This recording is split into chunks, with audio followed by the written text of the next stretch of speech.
पापा, आपके अकाउंट्स में 2 लाख रुपए कम है, आपने किसी को दिए हैं क्या? ऐसा कैसे हो सकता है? मैंने तो कोई अमाउंट ट्रांसफर ही नहीं किया। अरे मैंने पूरे पीएफ के पैसे निकिता की शादी के लिए रखे थे बेटा। अरे अब क्या होगा? ऐसा कैसे हो सकता है? आपने यदि किसी को दिए नहीं है तो पैसे कहाँ गए? कहीं हमारे साथ कोई फ्रॉड तो नहीं हो गया? मैं अभी बैंक जाकर पता लगाता हूं। मैनेजर साहब, मैं सच कह रहा हूं, आप मेरा यकीन कीजिए, हमने किसी को भी 2 लाख रुपए नहीं दिए हैं, फिर भी हमारे अकाउंट से पैसे कैसे चले गए? सर आप परेशान मत होइए, मैं अभी आपका अकाउंट चेक करवाता हूँ, सारी बातें पता चल जाएंगी। आइए आइए बैठिए। बैंक मैनेजर अपने लैपटॉप पर अकाउंट नंबर डालकर डिटेल चेक करने लगा।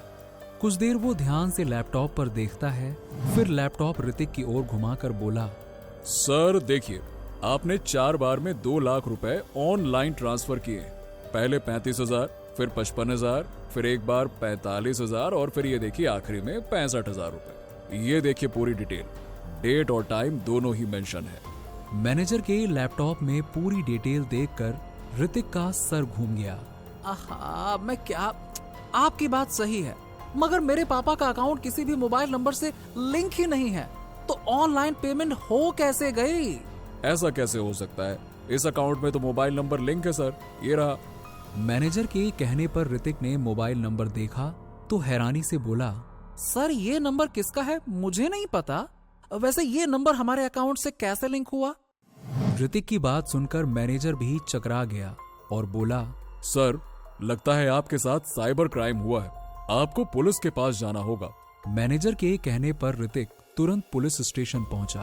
सर अब आप ही हमें बचा सकते हैं, प्लीज, मेरी बहन की शादी है और हमारे सारे पैसे लूट लिए गए हैं, कुछ कीजिए सर, कुछ कीजिए।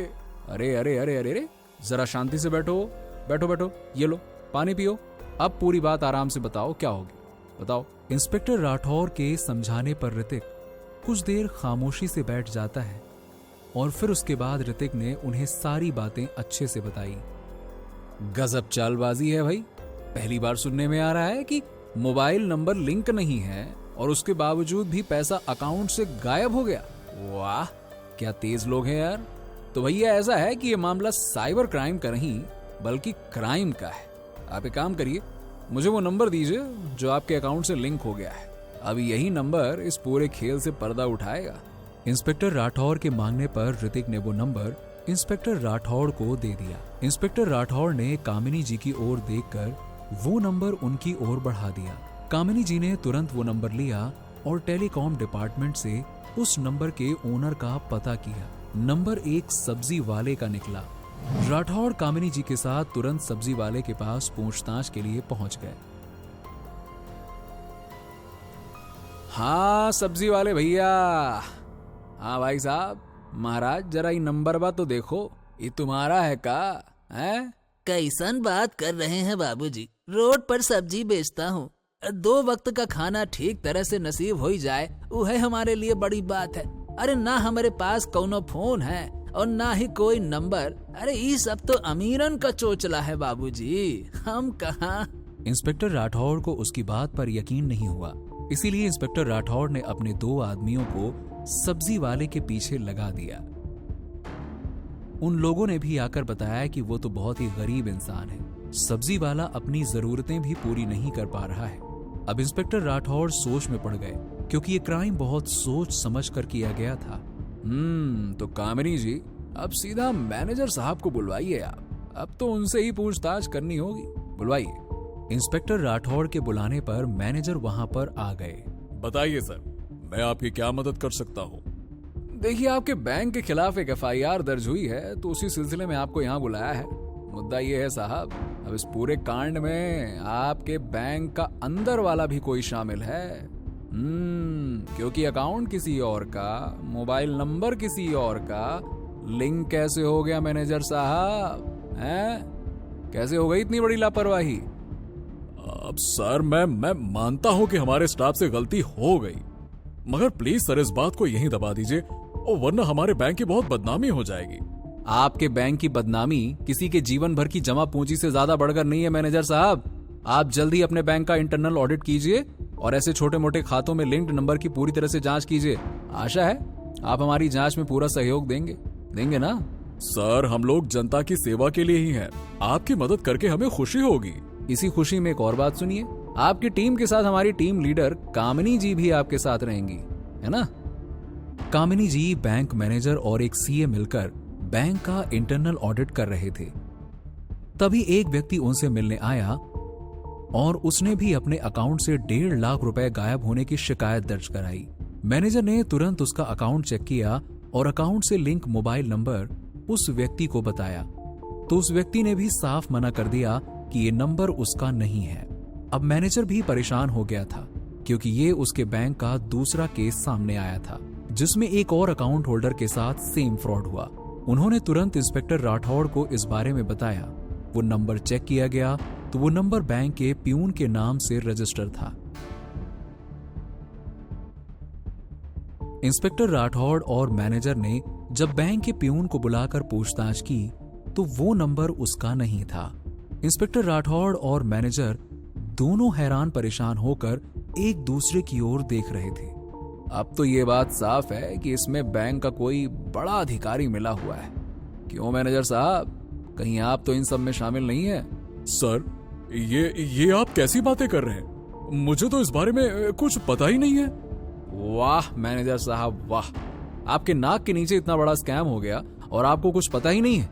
सुनिए, अब तुरंत आपके सारे बैंक अकाउंट से लिंक नंबर की जांच करिए। वो उसके ओनर के हैं या नहीं है पता करिए आप, और जो मोबाइल नंबर उसके ओनर के नहीं है उस अकाउंट को कुछ समय के लिए सीज कर दीजिए। और कामिनी जी, आप एक लिस्ट बनाइए जिनके भी अकाउंट से इस 1 साल में पैसे निकाले गए हैं, किस अकाउंट में गए हैं और कहां से ट्रांसफर हुए हैं, सबकी लिस्ट बनाइए। इसके अलावा ओ मैनेजर साहब, इधर देखिए आप, आपके बैंक के वॉलेट में कब कब चेकिंग होती है और कितने लोग होते हैं वो बताइए आप। ये आप कैसी बातें कर रहे हैं सर? अकाउंट सीज कर दीजिए।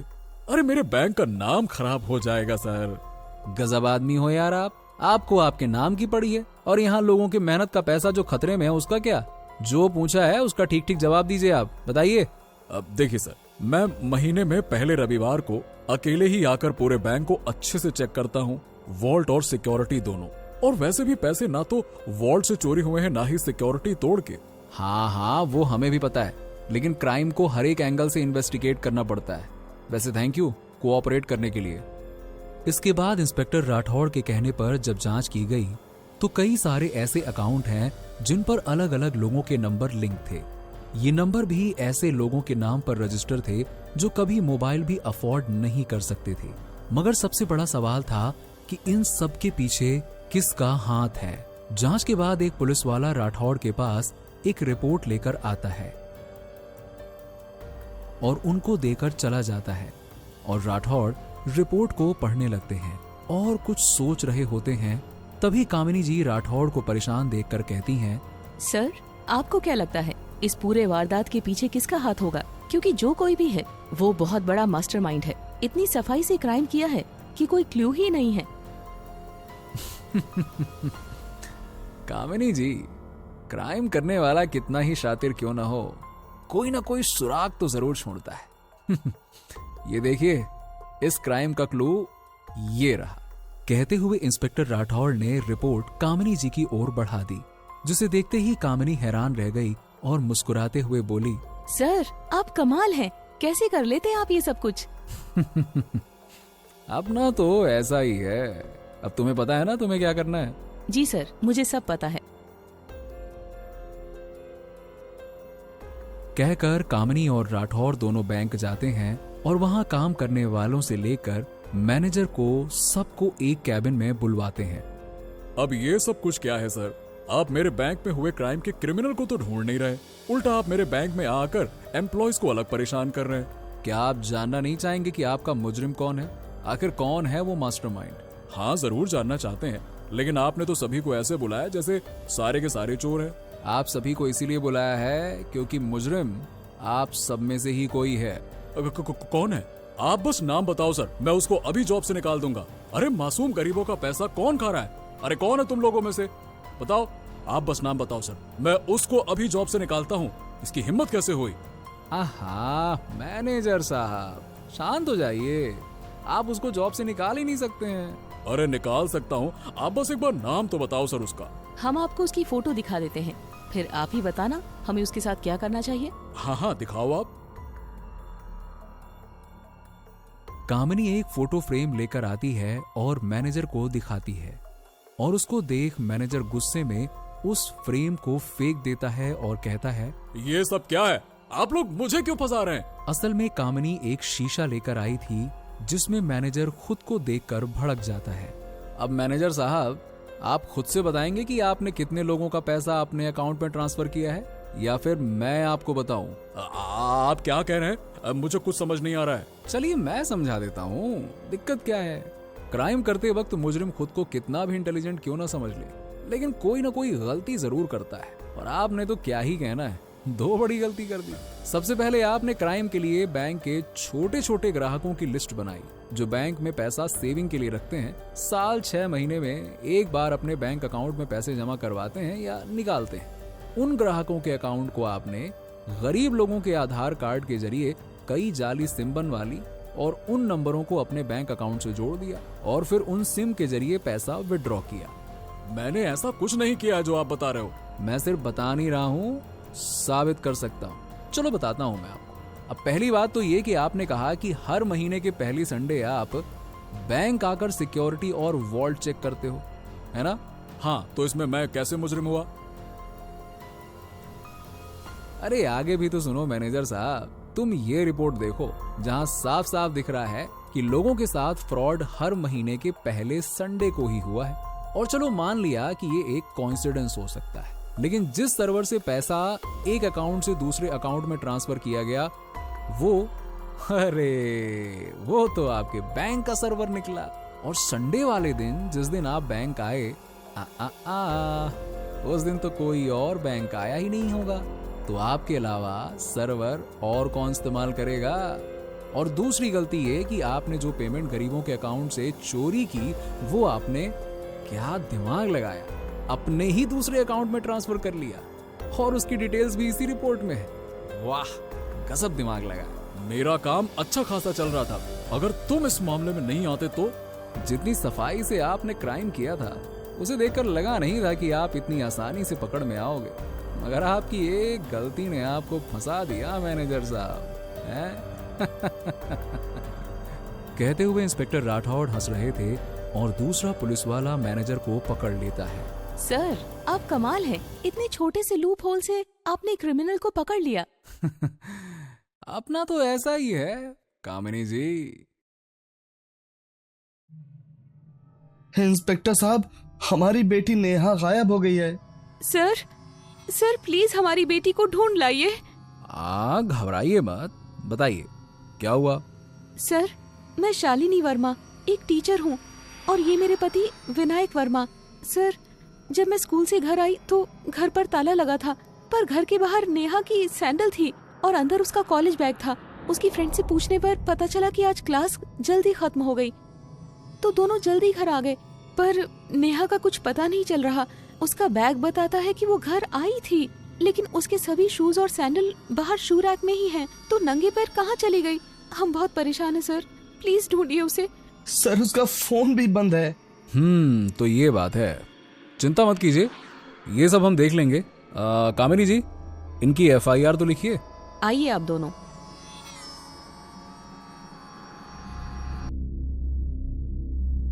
सर, तो कहिए मिस कामिनी जी, क्या खबर लाई हैं आप? सर, विनायक वर्मा के घर के आसपास किसी भी गली में CCTV नहीं है, और वहाँ किसी ने भी नेहा के गायब होने वाले दिन ना तो उसे जाते देखा ना ही आते। बाकी उसका फोन ऑन हो चुका है सर, लेकिन लोकेशन मोबाइल बाजार की है, जहाँ चोरी के मोबाइल बिकते हैं। मोबाइल बाजार? अच्छा कामिनी जी, वहाँ चोरी का मोबाइल कौन खरीदता है?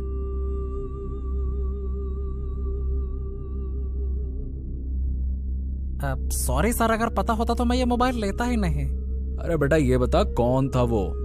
कोई नया ही था सर, पहले कभी देखा नहीं, पर उसकी शक्ल याद है मुझे।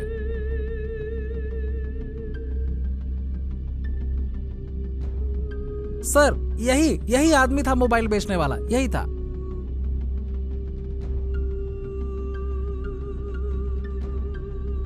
नो सर, हमने इसे कभी नहीं देखा। लेकिन ये है कौन इंस्पेक्टर साहब? ये वो महाशय हैं शालिनी जी जिन्होंने नेहा का मोबाइल चोर बाजार में एक शॉपकीपर को बेचा था। मम्मी पापा, नेहा का कुछ पता चला? नहीं बेटा।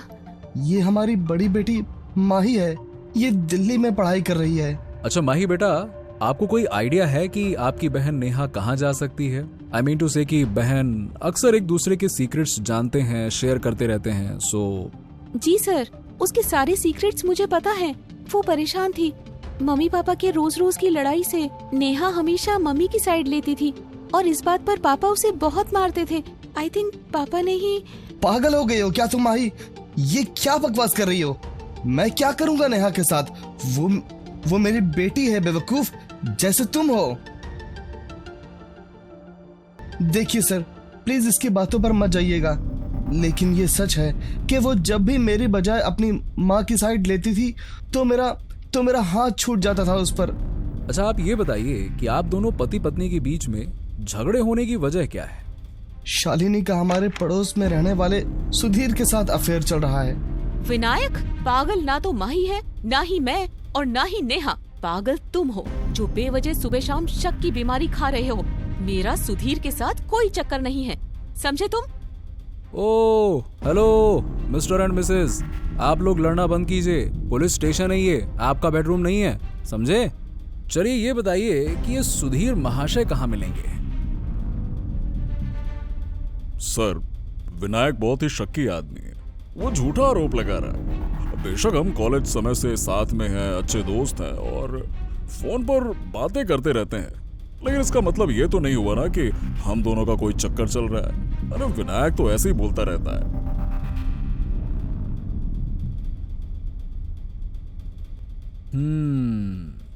अच्छा, जब नेहा गायब हुई उस वक्त आप कहाँ थे? मैं यहीं पे था दुकान पर।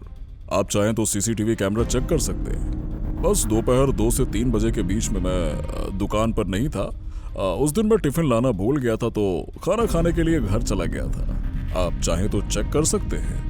करेंगे, जरूरत पड़ी तो वो भी चेक करेंगे।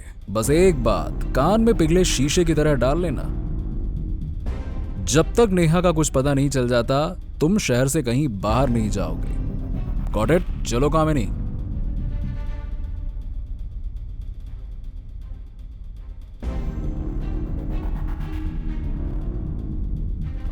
कामिनी जी, नेहा के सीडीआर का क्या हुआ? वही चेक कर रही थी सर। कुछ मिला? कोई दीपक नाम का लड़का है जिसके साथ नेहा की अक्सर बात होती थी, लगभग रोजाना। शर्मा कोरियर में काम करता है।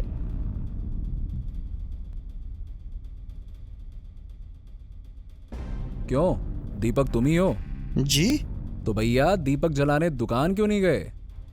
मन नहीं हो रहा था साहब। जिसके तलाश में आप मेरे पास आए हैं उन्हीं के गायब होने की वजह से मन दुखी है।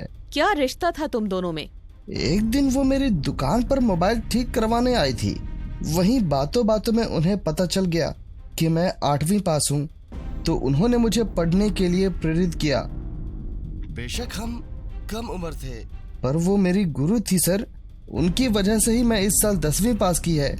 आप प्लीज उन्हें जल्दी से ढूंढ दीजिए। वो मेरी माँ, बहन, गुरु सब थी मैडम जी, सब थी वो मेरी। तुम फोन पर पढ़ाई किया करते थे? जी सर। खबर पक्की है? ठीक है। थैंक यू राजू, करती हूँ तेरा हिसाब। चल बाय। सर, मेरे खबरी ने बताया है कि शालिनी और सुधीर दोनों के बीच एक्स्ट्रा मैरिटल अफेयर है और वो श्योर है। ऐसा पड़ोसी के साथ चक्कर और हमको बनाया घनचक्कर, मतलब दोनों झूठ बोल रहे हैं। एक बात और पता चली है सर कि नेहा को पता नहीं था कि उसकी माँ और सुधीर के बीच चक्कर है, लेकिन कुछ दिन पहले जब उसे उनके रिश्ते के बारे में पता चल गया तो उसने सुधीर की दुकान पर पहुंचकर बहुत हंगामा किया था और धमकी दी थी कि अगर उन्होंने कंटिन्यू किया तो वो पापा के साथ रहेगी और पापा तुम्हें छोड़ेंगे नहीं। ये सब हुआ था। तो कहीं सुधीर और शालिनी ने ही तो नेहा को गायब नहीं कर दिया? क्या है ना कि एक्स्ट्रा मैरिटल अफेयर अपनों के खिलाफ जाने से नहीं चूकते। लेकिन सर, आपको क्या लगता है दीपक कुरियर वाला सच बोल रहा है? क्या है ना कि आजकल अपराधी बड़े शातिर हो गए हैं कामिनी जी। उन्होंने अपने हाव भाव छुपाने की कला सीख ली है। क्या पता मासूम चेहरे वाला ये कुरियर बॉय ही नेहा के मिसिंग का मास्टरमाइंड हो। केस तो बड़ा पेचीदा हो गया है। आखिर किडनैपर है कौन? हेलो, क्या?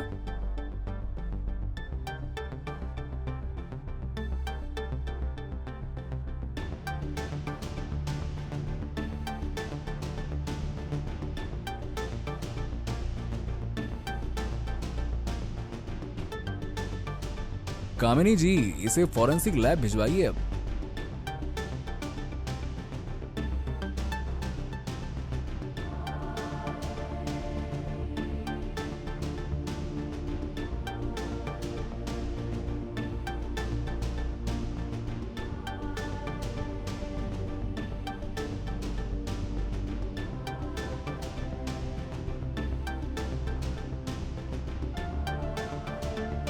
शालिनी जी, जरा कपबोर्ड में भी चेक कर लीजिए।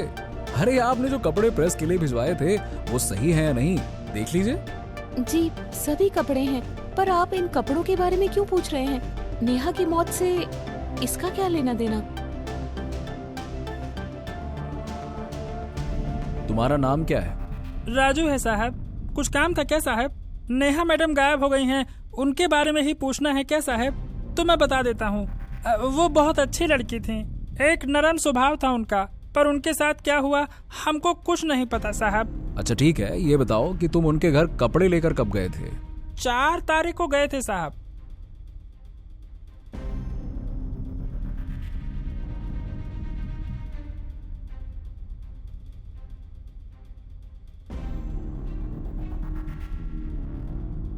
नेहा मैडम ने ही कपड़े लिए थे, और हाँ, उनके साथ वहाँ एक लड़का भी था। नेहा मैडम उसके साथ कहीं जाने वाली थी। अच्छा, दिखने में कैसा था वो लड़का? दिखने में तो एकदम हीरो जैसा था साहब, पर चेहरा ठीक से याद नहीं है। अरे वो देखो, तुम्हारा 10 का नोट गिरा है। लड़के का हुलिया याद आए तो बताना, ठीक है? जी साहब। कामिनी, मेरे लेफ्ट साइड वहां पार्क के कोने पर एक प्रेस वाला है, देखो तो वो इधर ही देख रहा है क्या? जी सर, पर हुआ क्या?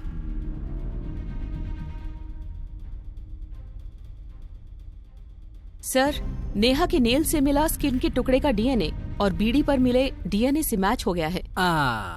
मतलब कातिल मिल गया।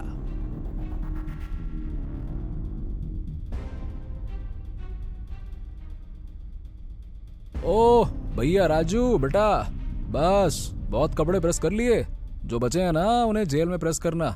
चलो।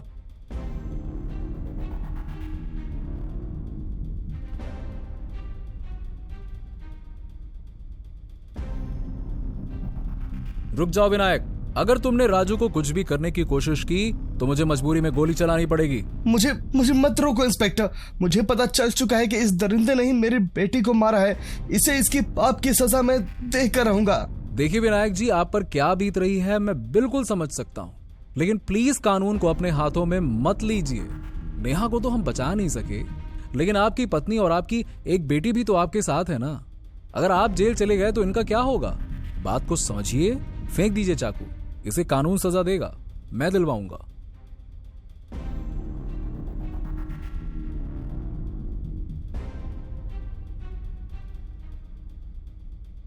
बोल, क्यों मारा नेहा को? सर, करीबन 2 बजे मैं नेहा जी को कपड़े देने के लिए उनके घर गया था। मैंने उन्हें कॉलेज से वापस आते हुए देख लिया था। मैं जब उनके घर में पहुंचा तो बाहर का दरवाजा खुला हुआ था। मैं बिना सोचे समझे अंदर चला गया।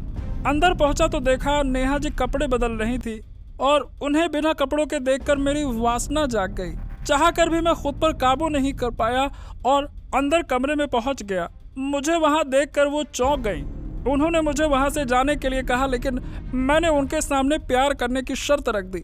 ये सुनते ही उन्होंने मुझे थप्पड़ मार दिया। बस यहीं से मैं गुस्से से भर गया साहब, और उसी गुस्से में मैंने उसका गला दबा दिया। उसके मरते ही मैं डर गया और कपड़े रैक में रखकर बॉडी बॉक्स में डाल दी और बाहर से ताला लगाकर भाग गया साहब, जिससे ऐसा लगे कि वहाँ कोई आया ही नहीं था। लेकिन साहब मैं उसे मारना नहीं चाहता था। बेटा तू मारना नहीं चाहता था, लेकिन तूने मार तो दिया, इसीलिए अब होगी फांसी। क्या? फांसी।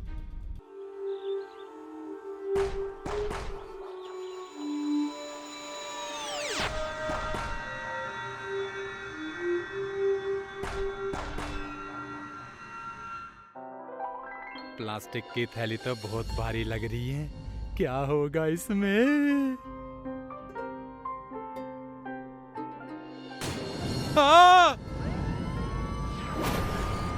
Hello police.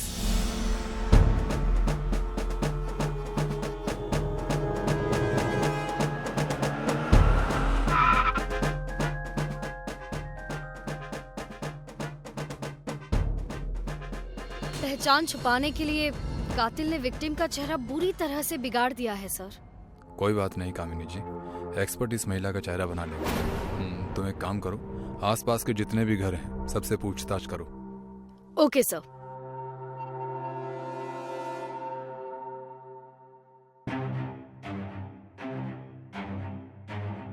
राजेश, तुम्हें कैसे पता चला कि इस प्लास्टिक की थैली में किसी महिला का कटा हुआ सर है? सर मैं रोज की तरह कबाड़ बीन रहा था तो मुझे ये थैली दिखाई दी, थोड़ी भारी थी तो मैं इसे खोल कर देख लिया तो उसमें कटा सर पड़ा था, फिर मैंने तुरंत आपको फोन कर दिया सर। जब तुम यहाँ आए तो तुमने किसी को थैली फेंकते हुए देखा था क्या, या किसी ऐसे आदमी को जिसके हाव भाव अजीब हो या थोड़ा घबराया हुआ हो? नहीं सर, जब मैं आया तो यहाँ कोई नहीं था। ठीक है, तुम जा सकते हो।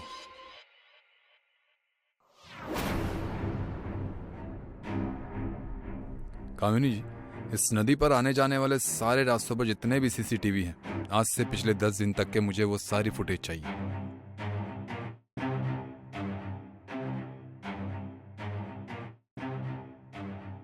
सर, महिला की फोटो बन गई है, ये रही फोटो। और सर, इसमें नदी की और जाने वाले रास्तों की सीसीटीवी फुटेज भी है।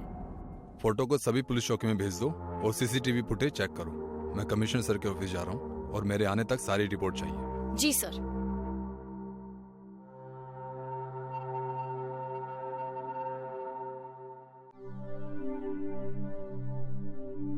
कुछ पता चला कामिनी जी? नहीं सर, किसी भी थाने से कुछ पता नहीं चला कि महिला कौन थी। ऐसे कैसे पता नहीं चला? और फुटेज का क्या हुआ? सर, उसमें भी ऐसा कुछ नहीं मिला जिससे हम कातिल के बारे में जान सके। फुटेज कहाँ है?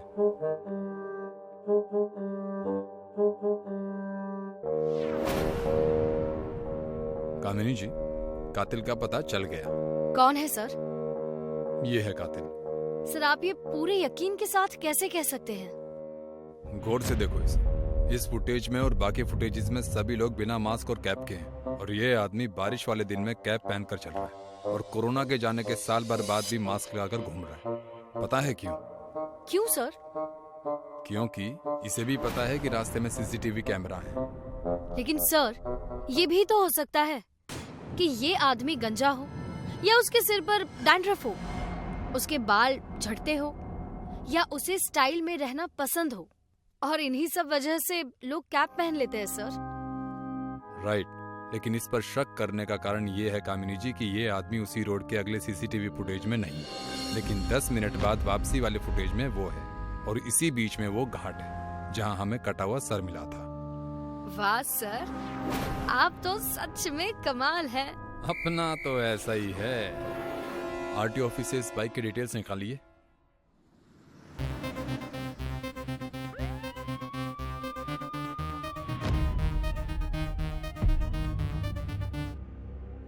सर, ये एड्रेस है Arvind Pillai, Arvind Niwas, near by Sakinaka garden.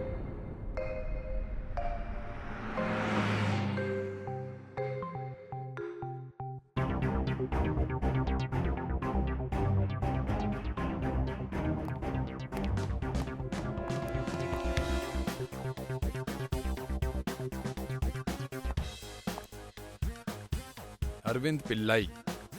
जी हाँ, कहिए। मैं इंस्पेक्टर राठौर। आप इस महिला को जानते हैं? जी हाँ, ये सुलोचना जी है मेरी किराएदार। बोलिए क्या बात है? इनका कत्ल हो गया है 2 दिन पहले। तुम्हें नहीं पता क्या? किसने मारा? यही तो पता लगाने हम यहाँ आए हैं। इनके घर में कौन कौन है? जी कोई नहीं, वो अकेली ही रहती थी। जब वो घर नहीं आई तब तुमने रिपोर्ट क्यों नहीं लिखवाई? सर इसलिए नहीं लिखवाई क्योंकि सुलोचना जी का ऐसा करना रूटीन था। कभी कभी तो 15-20 दिन घर नहीं आती थी। हो सकता है उनका काम ऐसा हो। सर, इस अरविंद को देखकर ऐसा लगता नहीं है सर कि इसने कत्ल किया होगा। तुम्हें ऐसा क्यों लगता है? देखा नहीं सर आपने? हमसे बात करते हुए वो कितना नॉर्मल था, जबकि पुलिस का नाम सुनते ही अपराधियों के पसीने छूट जाते हैं, हाथ पैर कांपने लगते हैं सर। बात तो तुम्हारी सही है कामिनी। पुलिस का नाम सुनते ही लोगों के हाथ पैर। अरविंद से एक बार और मिलना पड़ेगा। चलो।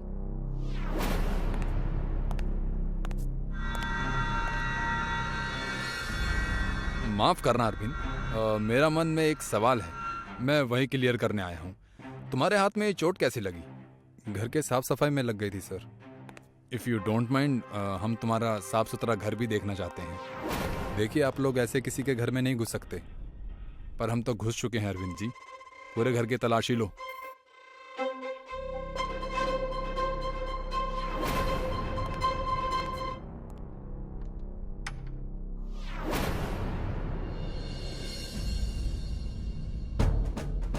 सर सुलोचना एक विधवा थी और मैं भी अकेला था, जिसके कारण हम एक दूसरे के बहुत करीब आ गए। एक दिन मुझे कुछ पैसों की ज़रूरत थी तो मैंने सुलोचना से 5 लाख रुपए लिए थे, लेकिन वो पैसे बिजनेस में डूब गए, जिसकी वजह से वो मुझे आए दिन टॉर्चर कर रही थी सर। मेरी परिस्थिति समझने की बिल्कुल भी कोशिश नहीं कर रही थी। जब तक सह सकता था सहा, लेकिन उस दिन बाद हाथ से निकल गई थी। वो एक एक्सीडेंट था, लेकिन मैं उसकी लाश देखकर डर गया था सर, और इस क्राइम को छुपाने में जुट गया। जो रिश्ते कड़वे हो जाए उनसे दूर जाना अच्छा होता है अरविंद जी, जान से मारना नहीं। अब सड़ो जेल में उम्र भर।